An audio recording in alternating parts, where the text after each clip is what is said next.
नमस्कार दोस्तों, कुरुक्षेत्र क्लासेस के YouTube चैनल पर आप सभी का हार्दिक स्वागत, हार्दिक अभिनंदन।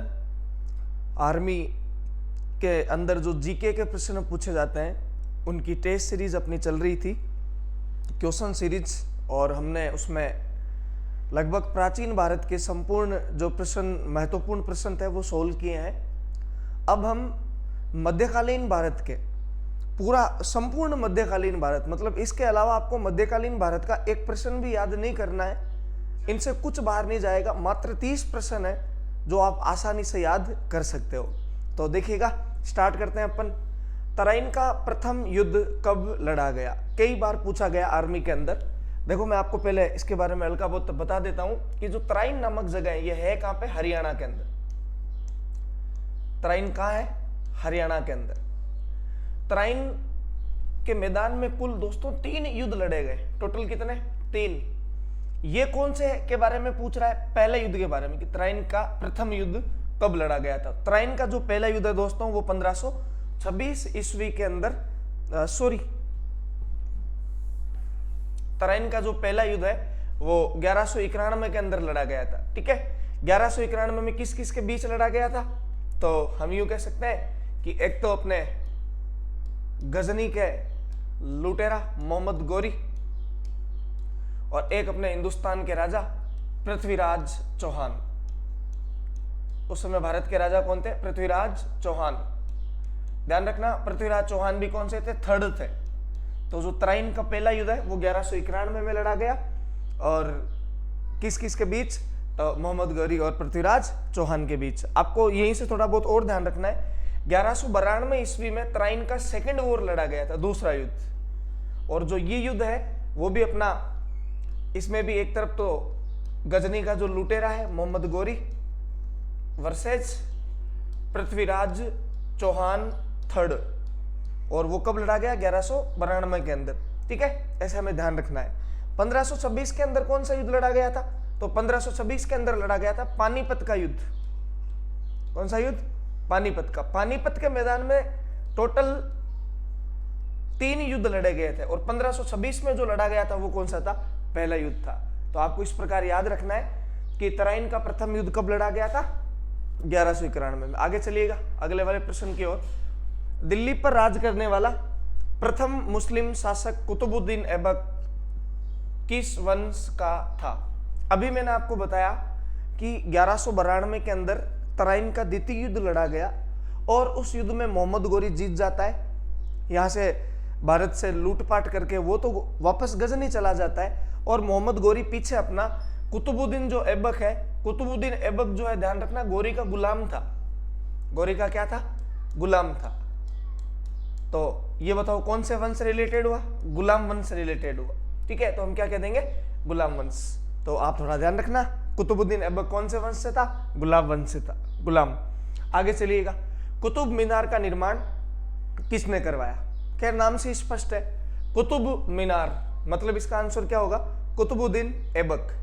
लेकिन दोस्तों एक चीज आप थोड़ी सी ध्यान रखना, जो अपनी कुतुब मीनार है, इस कुतुब मीनार के अंदर 5 मंजिलें हैं। बताओ कितनी मंजिलें हैं? 5। कुतुबुद्दीन ऐबक ने सिर्फ पहली मंजिल का निर्माण करवाया था, ध्यान रखिएगा। यानी कि हम यूं कह सकते हैं कि कुतुबुद्दीन ऐबक ने तो ओनली कुतुब मीनार का निर्माण प्रारंभ स्टार्ट करवाया था। फिर तीसरी और दूसरी, इन दोनों बिल्डिंगों का जो निर्माण है वो दोस्तों इल्तुतमिश ने करवाया था। इल्तुतमिश ने, क्योंकि कुतुबुद्दीन ऐबक के बाद में अगला जो राजा है वो कौन बना था? इल्तुतमिश बना था। ऐसा कहा जाता है कि इल्तुतमिश ने चौथी बिल्डिंग भी बनाई थी, लेकिन चौथी बिल्डिंग जो वो गिर जाती है फिरोज शाह तुगलक के समय, और चौथी और 5वीं बिल्डिंग का जो निर्माण है वो कौन करवाता है? फिरोज शाह तुगलक। कौन करवाता है? फिरोज शाह तुगलक। तो आप थोड़ा ध्यान रखना, है ना। वैसे नॉर्मली आपसे अगर पूछ लिया जाए कि कुतुब मीनार का निर्माण पूर्ण किसने करवाया, तो हम क्या कहेंगे? फिरोज शाह तुगलक ने। बनवाना प्रारंभ किसने करवाया? तो कुतुबुद्दीन ऐबक ने। और दूसरी और तीसरी बिल्डिंग का निर्माण किसने करवाया? तो इल्तुतमिश ने। आपसे पूछ ले कुतुबुद्दीन ऐबक, या अपना हम यूं कह सकते हैं कि कुतुब मीनार है कहां पे? तो दिल्ली के अंदर। ठीक है, आगे चलिएगा अगले प्रश्न की ओर। भारत की प्रथम महिला सुल्तान कौन थी? बड़ा फेवरेट प्रश्न है डिफेंस एग्जाम का। तो भारत की जो प्रथम महिला सुल्तान है वो कौन थी? रजिया सुल्तान। कौन थी? रजिया सुल्तान। देखो इधर, अभी मैंने आपको बताया था कि कुतुबुद्दीन ऐबक, और कुतुबुद्दीन ऐबक के बाद में जो अगला शासक बना था वो बना था इल्तुतमिश,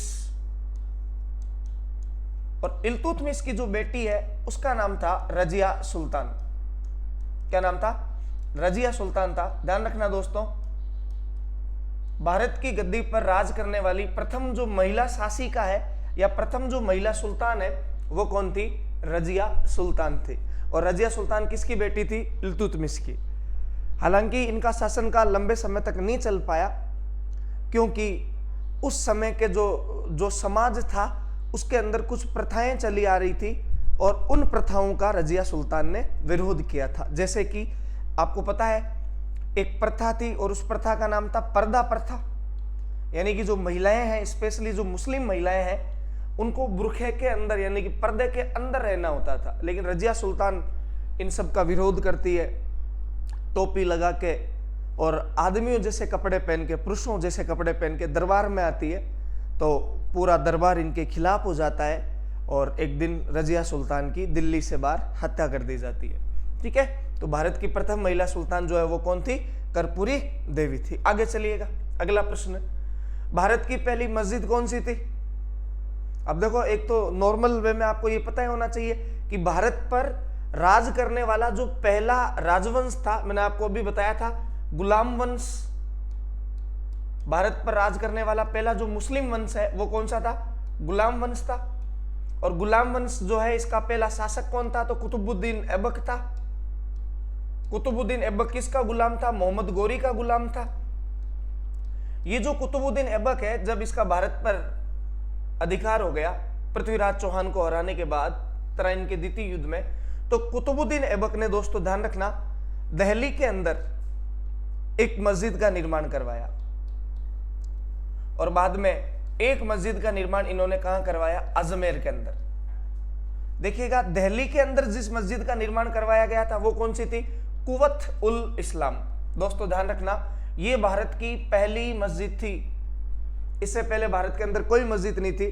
और अजमेर के अंदर जो उन्होंने मस्जिद बनाई थी वो कौन सा था? 2.5 दिन का झोपड़ा। ध्यान रखना, इन दोनों मस्जिदों का जो निर्माण है वो किसने करवाया? कुतुबुद्दीन ऐबक ने। तो अगर अपन राजस्थान के नजरिए से देखें तो राजस्थान की पहली मस्जिद 2.5 दिन का झोपड़ा, और भारत की पहली मस्जिद कुवत उल इस्लाम। आगे चलिएगा अगले प्रश्न की ओर।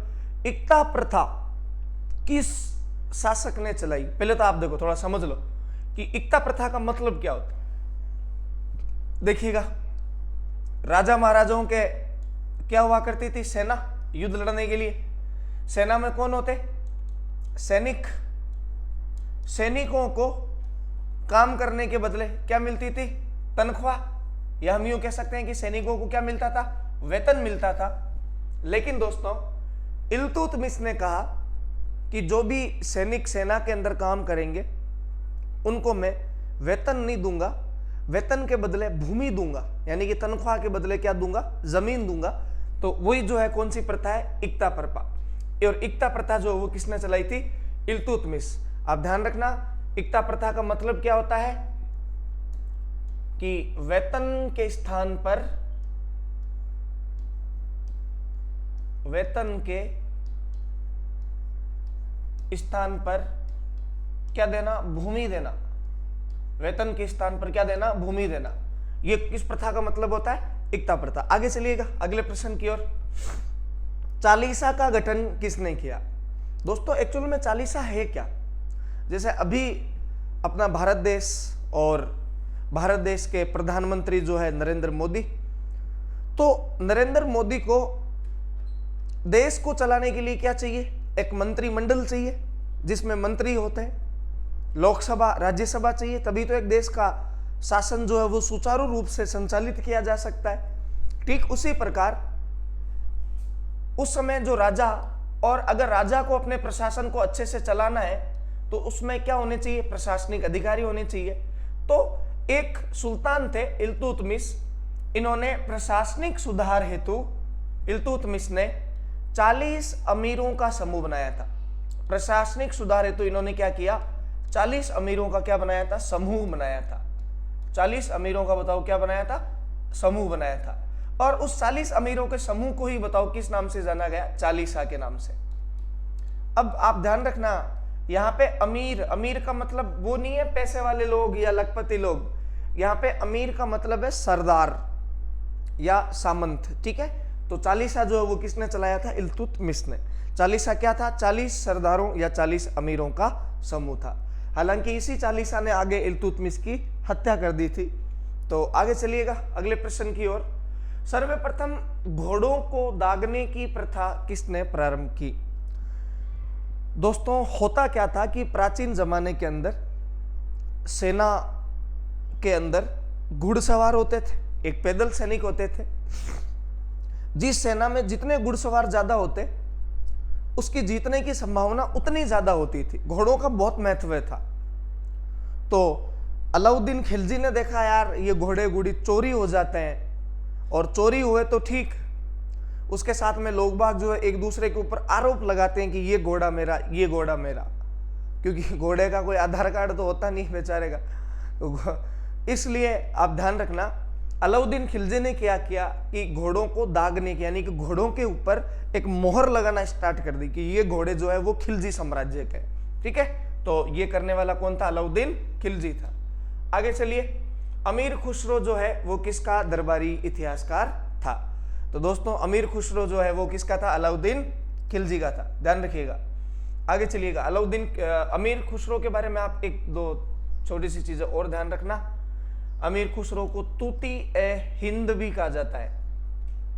अमीर खुसरो को क्या कहा जाता है, तूती ए हिंद, ठीक है। और भी अमीर खुसरो के कुछ ग्रंथ भी है, जैसे तारीफ ए अलई, खजाइन उल फतूह है, वो अपने आर्मी के काम के नहीं। आगे चलिए, आगरा की स्थापना किसने की।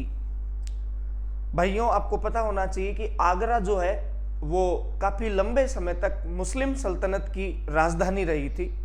तो आगरा नामक जो सिटी है वो बसाई किसने, तो आप ध्यान रखना, आगरा जो है वो किसने बसाया था, सिकंदर लोदी ने। 1504 ईस्वी के अंदर आगरा की स्थापना किसने की, सिकंदर लोदी ने।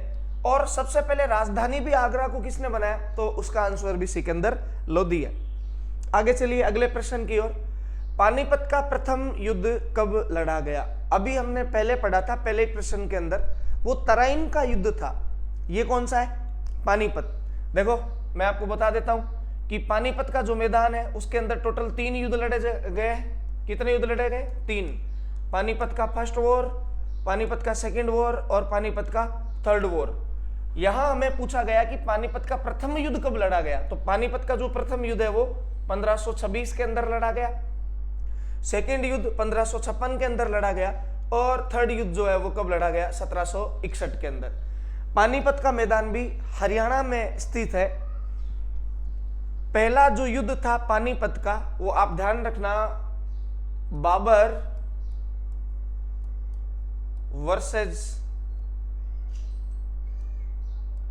इब्राहिम लोदी, बाबर वर्सेस इब्राहिम लोदी, इन दोनों के बीच लड़ा गया। उसके बाद में कौन सा युद्ध, पानीपत का सेकंड युद्ध। पानीपत का जो सेकंड युद्ध है वो अकबर वर्सेस हेमू विक्रमादित्य के मध्य लड़ा गया। यहां पे अकबर के सेनापति थे बहराम खां, आप ध्यान रखना, अकबर तो छोटे ही थे। और पानीपत का जो तीसरा युद्ध है वो दोस्तों ध्यान रखना, मराठाओं के वर्सेस ईरान के अहमद शाह अब्दाली के मध्य लड़ा गया। ईरान के अहमद शाह अब्दाली के मध्य लड़ा गया था। और उसमें जो मराठा सरदार था, ध्यान रखना, सदाशिव राव, है ना, हाल ही में इसके ऊपर एक फिल्म भी आई थी। आगे चलिए अगले प्रश्न की ओर। बाबर का मकबरा कहां है। दोस्तों ध्यान रखना, अधिकतर दिल्ली सल्तनत के मुस्लिम शासकों के जो मकबरे हैं वो अपने भारत में ही है कहीं ना कहीं, लेकिन बाबर का जो मकबरा है वो काबुल के अंदर है। कहां पे, काबुल। और काबुल जो है वो कहां पड़ता है? अफगानिस्तान के अंदर। तो काबुल अफगानिस्तान में। आगे चलिएगा अगले प्रश्न की ओर। हुमायूं का चौसा व बिलग्राम के युद्धों में किस शासक से सामना हुआ? तो दोस्तों आप ध्यान रखना, एक युद्ध लड़ा गया था भारतीय इतिहास के अंदर, चौसा का युद्ध। ये 1539 में लड़ा गया था। और एक युद्ध लड़ा गया था बिलग्राम। बिलग्राम वाला जो युद्ध है वो 1540 में लड़ा गया था। और लड़ने किसने थे? हुमायूं ने। किसके खिलाफ? शेरशाह सूरी। और दोनों युद्धों में कौन हार गया था? हुमायूं हार गया था और शेरशाह सूरी जीत गया था। आगे चलिएगा। बुलंद दरवाजा कहाँ स्थित है? तो आप ध्यान रखना, बुलंद दरवाजा जो है फतेहपुर सीकरी। और फतेहपुर सीकरी जो है वो कहाँ है? यूपी के अंदर। कहाँ स्थित है? यूपी के अंदर। बुलंद दरवाजा किसने बनवाया? अगर आपसे सब पूछ ले तो बता देना भाई, अकबर ने बनाया था। बुलंद दरवाजा किसने बनवाया था? अकबर ने। आगे चलिएगा। जहांगीर के बचपन का नाम क्या था? पता होगा आपको, जहांगीर के बचपन का नाम जो है वो क्या था? सलीम था। एक्चुअल में हुआ क्या था कि अकबर का विवाह होता है अपने आमेर की राजकुमारी के साथ, और उनका नाम होता है हरकुंबाई। आमेर की राजकुमारी का नाम क्या होता है? हरकुंबाई। अब इनका विवाह तो हो जाता है, लेकिन विवाह के कई वर्षों तक इनके संतान पैदा नहीं होती है। ठीक है। तो आगरा के अंदर एक अपने शेख सलीम चिश्ती की दरगाह होती है। आगरा में एक दरगाह होती है और उस दरगाह का नाम क्या है? शेख सलीम चिश्ती की दरगाह। इस दरगाह के अंदर अकबर पैदल यात्रा करते हैं अपने आगरा से लेके और शेख सलीम चिश्ती की दरगाह तक। और उसके बाद में अकबर और हरकुंबाई को एक पुत्र रत्न की प्राप्ति होती है, जिसका नाम शेख सलीम चिश्ती के नाम पे क्या रखा गया था? सलीम रखा गया था। ठीक है। आगे चलिएगा अगले प्रश्न की ओर। फतेहपुर सीकरी के महलों का निर्माण किसने करवाया? आप ध्यान रखना, अकबर ने करवाया था। ठीक है। और फतेहपुर सीकरी के जो महल है वो अकबर के सपनों के महल कहलाते थे। अकबर के सपनों के महल, फतेहपुर सीकरी के महल, बहुत ही सुंदर। आगे चलिएगा अगले प्रश्न की ओर। नूरजहां किसकी प्रेमिका थी? आपको पता ही होगा, नूरजहां जो है वो किसकी प्रेमिका थी? जहांगीर की प्रेमिका थी। सलीम। ताजमहल का वास्तुकार कौन था? ताजमहल के जो वास्तुकार है वो अहमद खां लाहौरी है, और उस्ताद ईसा जो है वो ताजमहल के कारीगर थे। ध्यान रखिएगा। तो नॉर्मल सा प्रश्न। आगे चलिएगा अगले प्रश्न की ओर। हल्दी घाटी का युद्ध किन किन के मध्य लड़ा गया? जो राजस्थान वासी है उनको सबको भली भांति पता होगा। राजस्थान की हिस्ट्री का सबसे अच्छा स्वाभिमानी या स्वामी भक्ति का जो युद्ध था वो हल्दी घाटी का युद्ध था। तो किस किस के बीच लड़ा गया? अकबर और महाराणा प्रताप के मध्य लड़ा गया था। कब लड़ा गया था? हम जानते ही हैं कि 18 जून 1576 ईस्वी को हल्दी घाटी का युद्ध लड़ा गया था। आगे चलिएगा अगले प्रश्न की ओर। हुमायूं का मकबरा कहाँ है? ऐसा कहा जाता है कि हुमायूं जो है वो एक पुस्तकालय से गिर के और डेथ हो गई थी दिल्ली के अंदर। तो हुमायूं का जो मकबरा है वो कहाँ स्थित है? दिल्ली में स्थित है। आगे चलिएगा। किस मुगल शासक ने मंदिर तोड़ो अभियान चलाया था? बड़ी सिंपल सी चीज है। ऐसा मुगल बादशाह वही हो सकता है जो कट्टर मुस्लिम हो, जो हिंदू धर्म को समाप्त करना चाहता हो। तो ऐसा कौन था? ऐसा औरंगजेब था। आगे चलिएगा अगले प्रश्न की ओर। पुरंदर की संधि किस किस के मध्य हुई? दोस्तों पुरंदर नामक जगह है एक महाराष्ट्र के अंदर। ये संधि युद्ध जो होते हैं वो हमेशा जगहों के नाम पे जाने जाते हैं। पुरंदर की जो संधि है वो 1665 के अंदर हुई थी। और औरंगजेब के सामने सबसे बड़ी चुनौती ये थी कि शिवाजी को अपने अधीन करना। इसलिए औरंगजेब ने आमेर के शासक मिर्जा राजा जय सिंह को शिवाजी के खिलाफ भेजा, और मिर्जा राजा जय सिंह ने शिवाजी के साथ कौन सी संधि की? पुरंदर की। लेकिन मिर्जा राजा जय सिंह जो है वो किसकी तरफ से गए थे? औरंगजेब। तो औरंगजेब और शिवाजी इसका आंसर हो गया। आगे चलिएगा अगले प्रश्न की ओर। जजिया कर को किसने समाप्त किया? पहले मैं आपको बता दूं जजिया कर क्या होता है, ध्यान रखना। जजिया कर जो है वो गैर मुस्लिमों से गैर मुस्लिमों से लिया जाने वाला तीर्थकर, गैर मुस्लिमों से लिया जाने वाला तीर्थ कर, कौन सा कर है? जजिया कर। एक्चुअल में जब भारत में मुस्लिम सत्ता स्थापित हो गई थी तो जो गैर मुस्लिम मतलब मुस्लिमों को छोड़ के जो अन्य जाति के लोग होते थे उनको अपने भगवान या अपने देवता के मंदिरों में दर्शन करने के लिए भी एक टैक्स देना पड़ता था, जजिया कर। जजिया कर को सबसे पहले खत्म करने की जो कोशिश है या जो प्रयास है वो अकबर ने किया था, ध्यान रखना आप। लेकिन जजिया कर को पूर्णतः समाप्त जो है वो किसने किया था? मोहम्मद शाह ने। ध्यान रखना, इसको पूर्णतः समाप्त जो है वो किसने किया था? मुगल बादशाह मोहम्मद शाह ने किया था। तो इसका आंसर क्या हो जाएगा? मोहम्मद शाह हो जाएगा। आगे चलिएगा अगले प्रश्न की ओर। भारत का अंतिम मुगल बादशाह कौन था? तो दोस्तों भारत के जो अंतिम मुगल बादशाह थे वो बहादुर शाह जफर थे, ठीक है, अंतिम। और प्रथम मुगल बादशाह जो है वो कौन है? बाबर। बाबर तो प्रथम, और अंतिम कौन है? अंतिम अपने बहादुर शाह जफर। आगे चलिएगा, भारत का अंतिम मुगल बादशाह, अच्छा ठीक है ये रिपीट हो गया, बहादुर शाह जफर। अगले प्रश्न की ओर। अंग्रेजों को भारत में व्यापार की अनुमति किस मुगल शासक ने दी? अंग्रेजों को भारत में व्यापार की जो अनुमति है दोस्तों वो जहांगीर ने दी थी। आप ध्यान रखना, इस जहांगीर के दरबार में दो अंग्रेज आए थे। एक तो आया था 1609 के अंदर और एक आया था अपने 1616 के अंदर। 1616 में या 1609 में जो आया था उसका नाम था कैप्टन हॉकिंस, कैप्टन हॉकिंस। और यहां पे जो आया था उसका नाम था sir Thomas Roe Smith, sir Thomas Roe Smith 1616 में, ठीक है। और 1609 में कौन आया था? Captain Hawkins. इस समय जहांगीर ने अनुमति नहीं दी, लेकिन 1616 में जहांगीर ने अंग्रेजों को व्यापार की अनुमति दे दी। यहां से अगर और आपसे पूछ लिया जाए कि अंग्रेजों को मुक्त व्यापार की अनुमति किसने दी फ्री पॉकेट में, तो अंग्रेजों को मुक्त व्यापार की अनुमति फर्रुख शेर ने दी थी। आगे चलिएगा अगले प्रश्न की ओर।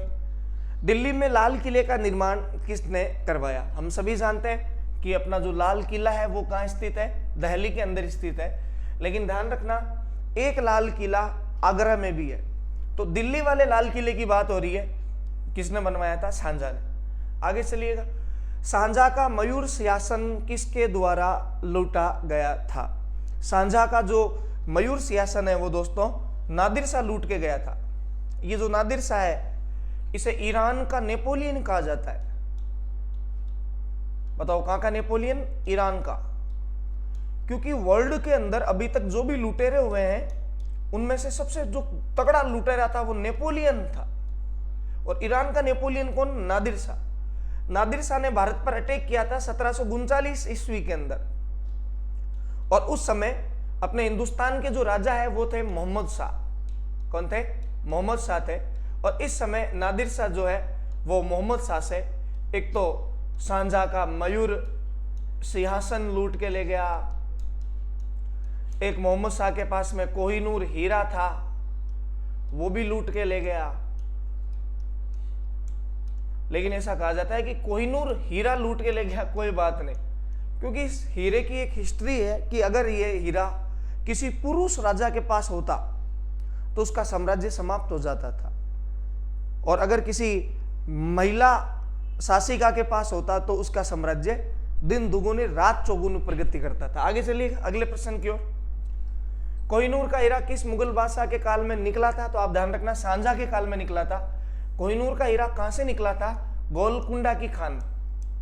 ध्यान रखना आप, कौन सी खान? गोलकुंडा की खान। और ये जो गोलकुंडा की खान है वो पहले आंध्र प्रदेश के अंदर हुआ करती थी, लेकिन आंध्र प्रदेश से टूट के और एक स्टेट अलग होता है तेलंगाना 2014 के अंदर। तो अभी कहां है? तेलंगाना में। आगे चलिएगा, किस मुगल शासक को अंग्रेजों द्वारा काला पानी की सजा दी गई थी? ये अपना बहादुर शाह जफर ही है, जो हिंदुस्तान का अंतिम मुगल बादशाह था। क्योंकि बहादुर शाह जफर है जो इसने 1857 की क्रांति के समय, 1857 की क्रांति के समय यह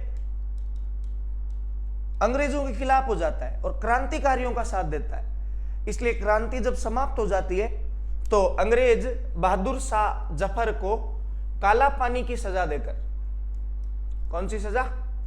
काला पानी की सजा देके और इसे रंगून जेल भेज देते हैं। कौन सी jail? Rangoon jail. Rangoon jail कहाँ है? म्यांमार के अंदर है, म्यांमार। और म्यांमार का जो प्राचीन नाम है वो क्या था? बर्मा था, ध्यान रखना। और वहीं पे रहते हुए बहादुर शाह जफर की डेथ हो गई। बहादुर शाह जफर एक बहुत अच्छे कवि थे जिन्होंने अपने मरने से पहले ये कहा था कि मेरी कब्र पर एक डायलॉग लिख देना कि मैं हिंदुस्तान का वो बदनसीब मुगल बादशाह हूं जिसकी कब्र को 4 गज जगह हिंदुस्तान में नसीब नहीं हुई। क्योंकि इनको पता था कि मेरी डेथ भारत से बाहर होनी है, तो कब्र भी भारत से बाहर बननी है। तो दोस्तों, ये कुछ प्रश्न थे मध्यकालीन इतिहास के, और इसी में से आपके एग्जाम के अंदर क्वेश्चन मिल जाएंगे। अगली वाली सीरीज में अपन मॉडर्न हिस्ट्री, आधुनिक इतिहास के प्रश्न लाएंगे। धन्यवाद।